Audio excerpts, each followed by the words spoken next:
Ever wondered what it's like to stand in the shoes of a referee in the middle of a heated football match? Imagine the deafening roar of the crowd and the unyielding scrutiny from fans, clubs, and media. The pressure is intense and the stakes are high. As the guardian of the game, a referee's role is far from easy. Yet the culture surrounding football often makes it even more challenging. This culture isn't dictated by the referees, as one might assume, but by the players and the clubs. The players, the very ones the referees are tasked to officiate, are often found bending, manipulating, and even corrupting the rules of the game. From taking extra steps during throw-ins to feigning injuries, the list is endless. It's a constant game of cat and mouse, with every team looking for ways to gain an advantage. The clubs are no different. Each club, in its pursuit of victory, adds to this toxic culture. They create an environment where everything a referee does is subjected to intense scrutiny. Imagine trying to maintain fairness in a game where the players are continually pushing the boundaries, where the clubs are always looking for ways to gain an edge, and the fans are forever ready to question your every decision. Imagine being expected to be transparent in your decision-making when the very people you are trying to officiate are anything but. This constant scrutiny, coupled with the manipulation of rules, puts referees in a challenging position. They are expected to uphold the integrity of the game in a culture that often seems to work against it. They are expected to be consistent in a world that is anything but. So, the next time you find yourself questioning a referee's decision, remember the unseen challenges they face.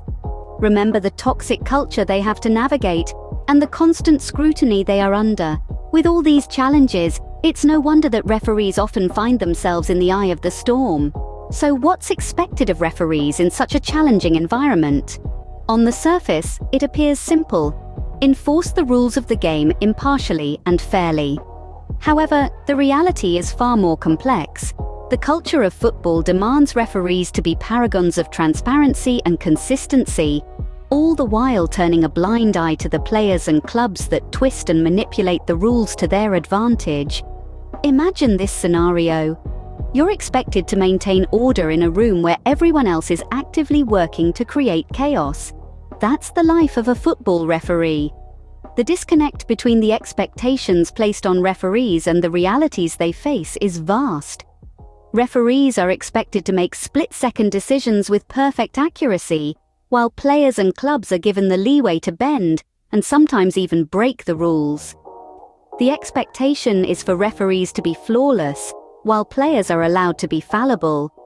This imbalance in expectations creates a culture of blame and criticism towards referees.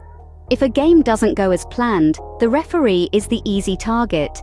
Every decision is scrutinized, every mistake amplified. The pressure is immense. Yet, despite the culture of football accepting and often encouraging this behavior from players and clubs, the expectation for referees to rise above it all and maintain a level of consistency and transparency remains unchanged. It's a paradox, really. The very culture that demands perfection from referees is the same one that allows, and sometimes even celebrates, the bending of rules by players and clubs. In this environment, it's no wonder that referees are sometimes accused of making weird decisions or showing unconscious bias. The playing field is not level, and the referees are fighting an uphill battle. With the deck seemingly stacked against them, how do referees manage to do their job? In light of these challenges, should referees have to justify their decisions to those attempting to fool them at every turn? Now, that's the ultimate question. Referees stand at the heart of the pitch, watching every move, every play, every foul. Yet, they are expected to explain their decisions to the very players and clubs that bend, manipulate, and corrupt the rules. Why should a referee have to justify a call to a player who is already planning his next theatric dive, or a manager who sees every decision through a biased lens? The pressure on referees is immense, coming from all sides: players, fans, managers, clubs. And where's the support for these referees? It's lost amidst the roar of the crowd and the constant scrutiny. The culture of football seems to have taken a wrong turn somewhere.